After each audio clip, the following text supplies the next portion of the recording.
2025 is shaping up pretty nicely because we've already got a full loadout of FPS games locked and loaded with absolutely everything from blockbuster sequels and remade classics to brand new IPs. We're going to be blasting demons, zombies, and evil robots, as well as the odd animated rodent. So, without further ado, here are the first-person shooters that you are going to want to keep your crosshairs on in 2025.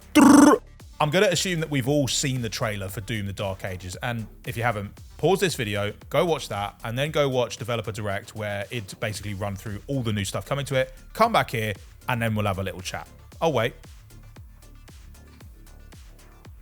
Yeah, good, isn't it? And going by that reveal trailer for Doom: The Dark Ages, Doom Guy just saw the chainsaw bayonet from Gears of War and said, hold my shield. Because this new entry in the OG shooter series is clearly mixing things up a bit by taking our demon-slaying hero over to a dark fantasy realm that's full of trolls and dragons and just loads of other things that also need a good shooting. And fortunately, you've got a whole new set of weapons to take them down with, all of which have a certain medieval flair to them. From the now infamous bone-grinding gun to that aforementioned shield, which has a chainsaw edge and can be lobbed at enemies like some sort of sinister frisbee. Needless to say, we are all incredibly excited about Doom: The Dark Ages, but make sure you hit that notification bell and subscribe to us because as soon as we can get some more info on it, we're going to make a video, so stay tuned. Anyway, what about some other games? If you're looking for a game to unleash all your most destructive impulses on, well, Killing Floor 3 should probably be your weapon of choice when that one arrives in March. The third game in this iconic action horror series once again sees you and your buddies going up against the zombie horde, but you're utilizing a huge arsenal of weapons from flamethrowers, katanas, and just about everything in between. But this time around, the Zeds promise to be deadlier than ever before thanks to Killing Floor 3's enhanced AI. While the game's legendary massive evisceration and trauma technology, or MEAT, clever for short, makes splattering those souped up zombie brains even more satisfying. Brat Summer, been and gone, boring, old news, because 2025 is all about Beast Summer, with a new Dying Light game on the way. And this new entry in the free-running zombie walloping FPS series sees our hero acquiring some frightening new abilities courtesy of a stray bit of zombie DNA. I mean, I don't think that would actually make a person stronger, but maybe it's like yogurts with all the good bacteria in them. Well, the new Dying Light game promises a tighter, more story-driven focus than the previous one, and as an added bonus, anyone who did pick up the Ultimate Edition of Dying Light 2 is going to be able to grab the Beast for free when it arrives this summer. So maybe grab it next time it's on sale. You can wishlist it and get a notification for it. Clever. If, like me, you enjoyed Cuphead's old-timey animated style, well, you should definitely keep an eye out for Mouse, P.I. for hire. You can clearly see the visuals draw on that same sort of 30s rubber hose cartoon style, but this is an FPS that also takes major inspiration from hard-boiled detective stories. So, less rubber hose, more gumshoe. You can expect sharp suits, smoky rooms, and Tammy guns. You're basically playing through a Humphrey Bogart movie, except it's not Humphrey Bogart. It's a cartoon mouse. Humphrey Bogart. And while it is primarily a boomer shooter sort of game, Mouse also gives you the chance to do some actual detective work using your trusty camera to collect evidence and solve mysteries. Or you can just skip all of that and get back to gunning down some cartoon critters. Your call. Grrr.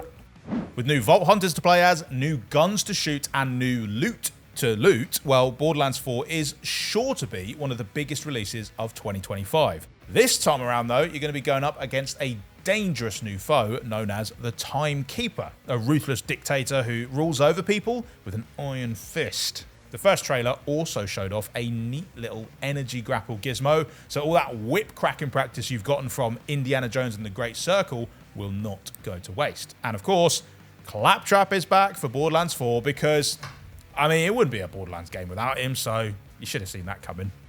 Atomfall takes place in an alternate version of 1950s England where a huge part of the country has been placed under quarantine following a nuclear disaster, and the government seems eager to stop anyone from finding out what's really going on. All very politely, of course, still British.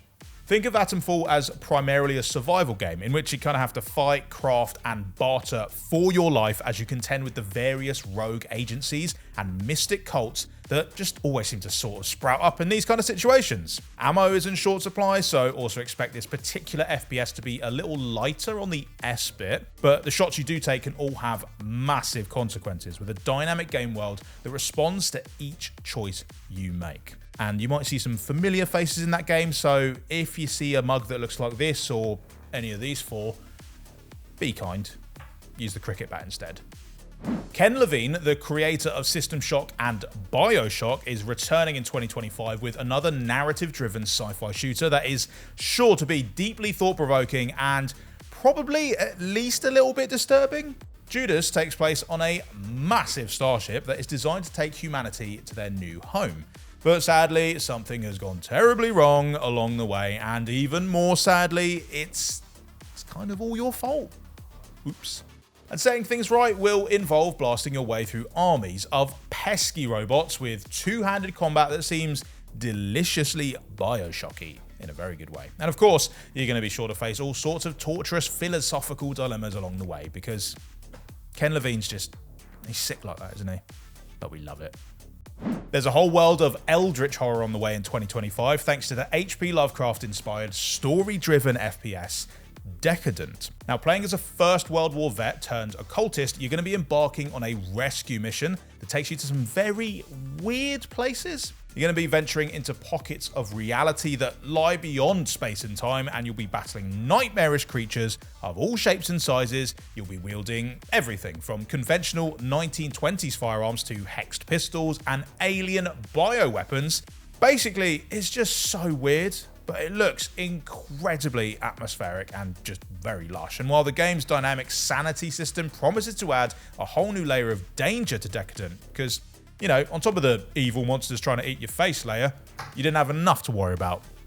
Oh my god, I don't know how they're managing this, but Obsidian are planning on having a pretty big year with 2 major releases, both of which happen to be Day 1 Game Pass Ultimate and PC Game Pass releases, because after we finish slinging some spells and swinging some swords in Avowed, it's then going to be time to head back to the Outer Worlds for another extremely out there sci-fi adventure. The Outer Worlds 2 is going to take players to a brand new part of the galaxy though, where a colony has been engulfed in war. Religious orders, imperial powers, and shady corporations will all be duking it out, and you are going to be the lucky guy that's caught right in the middle of it all. With more weapons to try out, characters to meet, and morally compromising choices to make, The Outer Worlds 2 just looks like an absolute blast. And if you'd like a taste of what it's got in store, well, the first game is available to all Game Pass members right now.